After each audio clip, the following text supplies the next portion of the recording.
ഇടുക്കി തോപ്രാംകുടിയിൽ യുവാവിനെ മർദ്ദിക്കുന്ന CCTV ദൃശ്യങ്ങൾ പുറത്ത്. മർദ്ദന കാരണം ഉത്സവത്തിനിടെ ഉണ്ടായ വാക്കുതർക്കം.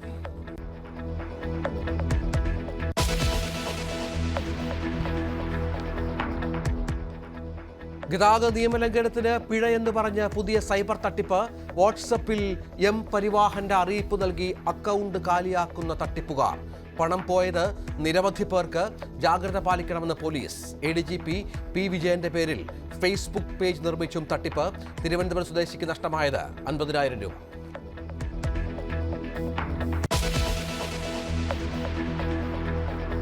സംസ്ഥാനത്ത് ഇന്നും ഒറ്റപ്പെട്ട മഴ തുടരും. പത്തനംതിട്ട, ഇടുക്കി, മലപ്പുറം ജില്ലകളിൽ യെല്ലോ അലേർട്ട്.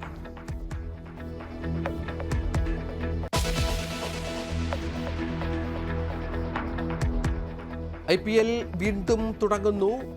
നിർത്തിവെച്ച IPL മത്സരങ്ങൾ ശനിയാഴ്ച മുതൽ. ആദ്യ ക്വാളിഫയർ 29-ാം തീയതി, ഫൈനൽ ജൂൺ 3-ന്. തീരുമാനം കേന്ദ്ര സർക്കാരുമായി നടത്തിയ കൂടിയാലോചനകൾക്ക് ശേഷം.